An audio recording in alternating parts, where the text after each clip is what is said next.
Parce que sinon il serait incapable de sauter aussi haut à la perche. Il a besoin de les utiliser. Après, avec un départ en starting block et sur une distance de 100 mètres, parce que sa course d'élan c'est 40 mètres, 45 mètres pour être plus précis pour Renaud, il arrivait à gérer ça sur une distance complète. C'était pas obligatoirement très simple, avec même s'il a un record personnel à 11,04. Ouais, vous le voyez là, il va nous faire un beau 11 secondes et 38 centièmes. C'est quand même le 9e chrono sur les 17 participants, c'est bien. Oui, c'est d'autant mieux qu'en plus Renaud était dans la deuxième course, donc une course qui correspondait à peu près à son niveau.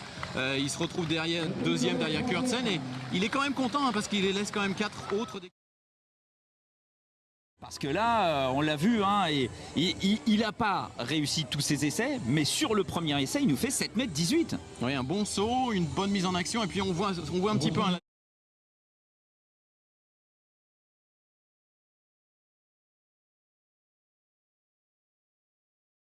Très particulier. Ah, c'est complètement différent, on passe à vraiment autre chose. Les épaules de serpent, il est costaud du haut, hein, Renaud, parce que pour plier les perches avec la vitesse à laquelle il met pour arriver à citer aussi haut, il faut de la puissance.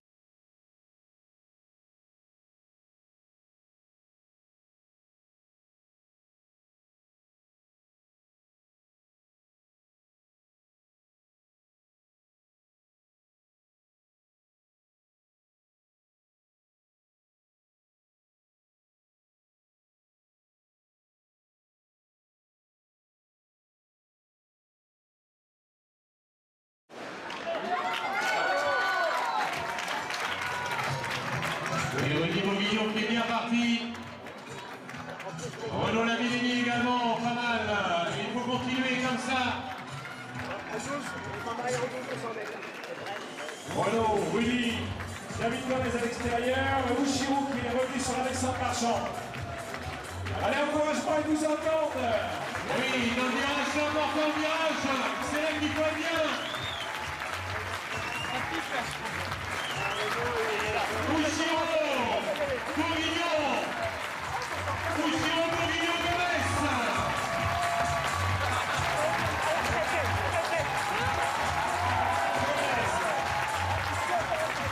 David Gomez. Devant.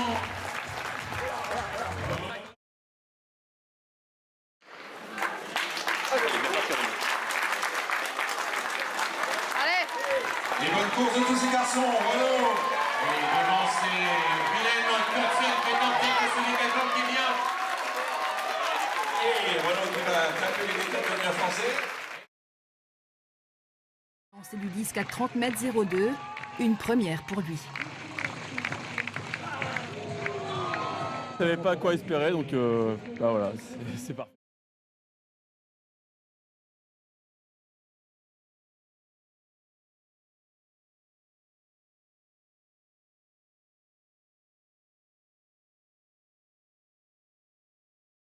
Évidemment, il faut qu'il essaye d'économiser un maximum de force parce qu'on n'est pas encore à 5,77 m. Oui, mais pas trop économiser non plus parce que quand on joue l'économie, en général à la perche, on fait tomber la barre.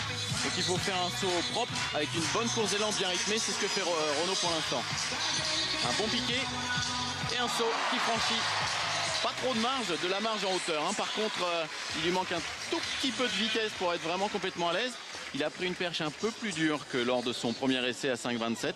Et là, à mon avis, il va faire l'impasse à 5,57 pour tenter tout de suite 5,67 m. Ah bah il est allé voir la juge directement.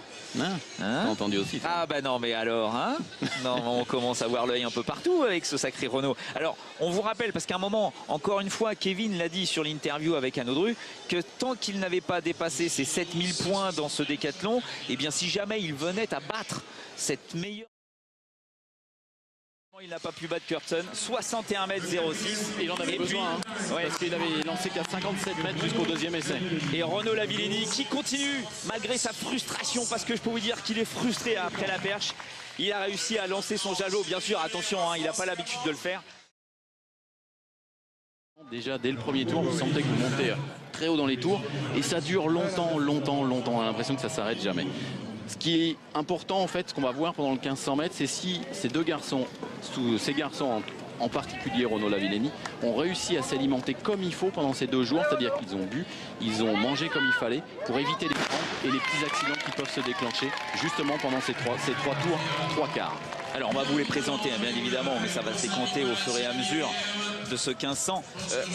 Alain, s'il y a une tactique à mettre en place, est-ce qu'on peut comparer ça à un 1500 classique? Pas du tout, parce que justement la grosse difficulté du décathlon, c'est que vous avez 9 épreuves dans les jambes. Si vous partez un peu sur le principe d'un 1500 mètres de spécialiste, il part vite, dès les 300-400 premiers mètres, il faut tout de suite se placer, il faut mettre les autres dans le rouge. Et bien justement, c'est ce qui va se passer au décathlon, c'est que vous allez vous mettre tout de suite dans la zone rouge et tous les déchets, toutes les cochonneries, tous les efforts que vous avez pu faire pendant 2 jours remontent. Et ce passe qui est arrivé il y a de cela 5 semaines à Moscou lors des championnats du monde pour Kevin Mayer, c'est qu'il est parti sur des bases énormes. À 150 mètres de l'arrivée, il commence à exploser et à 80 mètres, il a des crampes. C'est-à-dire qu'à peu de choses près, il aurait pu ne pas terminer son 1500 mètres. Donc il faut être très vigilant. Les 300 premiers mètres prudents et après c'est une course d'accélération progressive. Pour l'instant, il est prudent. Renaud Lavillenie, il est derrière, vous le voyez, il souffre. Et il va souffrir. Ça, c'est sûr et certain tout au long de ce 1500 mètres. Mais il veut finir. C'est normal, c'est son premier décathlon, on vous le rappelle. Et il a tellement aimé quand même cette succession de performances sur 2 jours qu'il l'a dit, il aimerait bien recommencer l'année prochaine, voir s'il en est capable et améliorer bien évidemment ses performances parce que bon, il a été bon sur certaines disciplines, sur d'autres, ça a été un petit peu plus compliqué. Un peu plus dur. Pour lui, l'important c'est de finir. Pendant ce temps-là, devant, c'est Elko Saint-Nicolas avec Chinin qui a fait 0 à la perche, qui sont partis devant. Et avec le deuxième maillot jaune que vous avez vu passer, c'est celui qui est deuxième, c'est Kurtsen, qui est parti très prudemment avec derrière le garçon qui est en tête, celui qui est au milieu avec son maillot bleu, c'est Damian Warner qui est en tête du décathlon, qui a 101 points d'avance et qui ne doit pas perdre plus de 15 secondes par rapport à Kurtsen. 15 secondes, c'est à peu près 90 mètres à l'allure à laquelle vont courir les garçons, 90-95 mètres. C'est une ligne droite complète. Kurtsen va être obligé de faire un effort énorme, surtout qu'il a Warner derrière lui. Warner le prend vraiment en point de mire. Alors vous le voyez pour l'instant, c'est le Hollandais Elko Saint-Nicolas qui mène les débats. C'est un décathlonien qui est bon, bien évidemment, sur les courses. Il avait réussi à terminer 2e dans ce décastar au niveau du 110 mètres haies. Il a fait 3e au 400, qui était la dernière épreuve de la première journée, pardon. Il a fait 4e au 100 mètres. Bon, c'est un sérieux client. Après le 1500, c'est compliqué. C'est compliqué. Et là, ils sont pas partis sur des bases très rapides, aux alentours de 4,40. On prend en général aux 750 mètres à mi-course. Et là, ils sont passés à 2,20. Ça veut dire qu'on part peut-être sur 4,38, 4,40. Donc devant, on se rend compte, on voit rarement ce type d'image avec 5 garçons qui sont pratiquement en peloton. On a l'impression de voir une course de spécialistes, avec 5 garçons qui sont les uns à côté des autres, avec Alexandre Folacci qui est venu se placer juste à côté d'Elko Saint-Nicolas, Kurtsen qui est placé juste derrière, avec Warner qui marque Kurtsen à la culotte. Vous allez voir, vous voyez ce petit peloton là de 5 décathloniens juste derrière, c'est Warner, qui est là, un petit peu isolé, qui essaye de rester au contact. Bien évidemment, on vous rappelle qu'il n'a pas le droit de perdre trop de terrain sur le set sud-africain Willem Kurtsen, parce que sinon il pourrait perdre sa première place, il pourrait perdre ce décastar sur la dernière course. Ce serait terrible. C'est Python Gils qui est passé devant avec Saint-Nicolas qui essaie de rester derrière, Folacci aussi avec Chinin et puis Kurtsen qui essaie de relancer à 300 mètres de la ligne d'arrivée, et puis Warner qui est allé une vingtaine de mètres derrière. 20 mètres, ça va faire 2 secondes et demie. Pour l'instant, il n'y a pas suffisamment et Kurtsen est en train de relancer. Il fait la différence sur les 300 derniers mètres. Voilà, s'il est capable de maintenir cette allure-là dans le dernier virage. Il fait un effort énorme. Il a repris 10 mètres, l'espace de 100 mètres. Kurtsen qui prend la foulée de Folacci, Alexandre Folacci qui est parti devant, qui va sûrement remporter cette course. Et c'est un bon lièvre, c'est un bon plan pour Kurtsen qui est à 100 mètres de la ligne d'arrivée. Derrière, Warner est à peu près 40 mètres derrière. Ça ne suffira pas pour Kurtsen qui aura fait tout ce qui est possible pour essayer de gagner ce décastar. Victoire de Jérémy Lelièvre. Oui, Jérémy, pardon. Jérémy Lelièvre. Superbe victoire de Jérémy Lelièvre. On l'attendait. Lui aussi, il est bon sur les sprints. 3e au 100 mètres, 4e au 400 et victoire dans ce 1500. Et voilà Darren Warner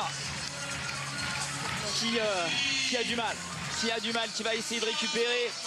Normalement, il garde sa première place, c'est lui qui s'impose dans ce décastar. On va revenir bien sûr sur la course parce que c'est pas encore fini. pour Renaud Lavillenie. Il est dernier, il est encore en train de courir.